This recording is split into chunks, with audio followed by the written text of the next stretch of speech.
Let's get some analysis of that now. John Malam's with me. He's the Acting Head of Business and Economic Policy at the Greater Manchester Chamber of Commerce. Welcome to Channel M today. Thank you, Andy. John, how have your members at the Chamber viewed what Mr Darling had to say today?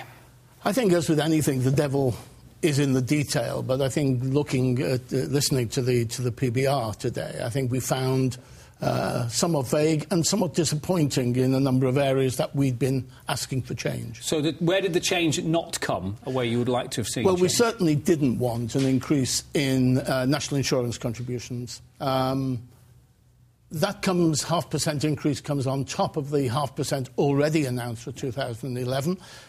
In essence, during a difficult economic climate, that's the last thing business wants. So it's a tax on business has to have an impact on jobs. You put VAT back up again to 17.5% from the beginning of next year. Now, when it was cut, it was said it would stimulate the economy and get people spending. A, as business leaders did it, and B, will it be a damaging increase to go back up to where it was? I think, again, we've been asking that at this time that there is no increase in VAT, hold it at present levels, at least, or defer it at the moment. But is there evidence that cutting it that time ago when he did it has actually helped in any way? I think it's difficult to actually say it has had this effect. But I think at the moment, we're still going through a very difficult climate. I think people are looking at counting the cost, counting the pennies, and every penny they can save, is good in the high street, it's good for business, good for them. So I think we would be asking defer it. OK, well, we didn't get that. We did get, though, some promises of guaranteed training for people under 24. Now, as business leaders sitting here often tell me, we need the skilled employees of the future coming through. Will that be any benefit? I think the future for our businesses for innovation in the future is about the skilled workforce. I think, obviously, anything the Chancellor does to help the longer-term unemployed, and he's brought it down from 12 months to 6 months to allow the 19 to 24s training. What we have to ensure at the bottom line is there are jobs for them to go to. That's key.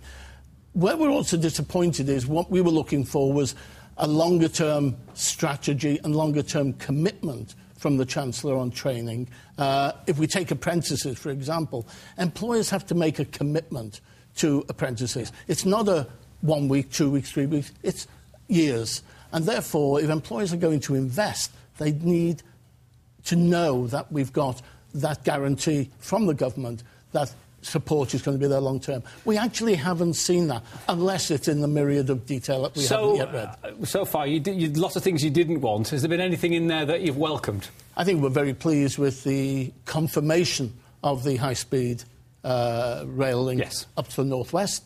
I think what we'll be pushing for now, of course, is what is termed the Manchester hub, but in reality it's a northern hub, to improve the infrastructure so that... This is railways and rail transport in and out of Manchester and the region, and the northwest, to actually see the benefit of that. So we're pleased about that.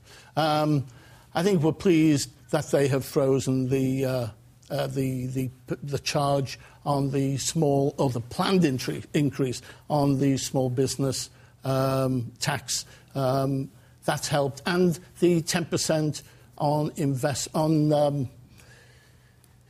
that they're planning, the 10% tax they're planning on patents on new carbon businesses. Yes, if you patent something with a carbon beneficial, would have liked to have seen that extended into other innovative areas. But there are areas, so it's a bit curategish at the moment. Yeah, but it seems to me from talking to you that there's less in there and less to welcome and more to worry about. Less than we wanted. It's very nice to have met you, John. Thanks very much. Thank you very much indeed. Thank you.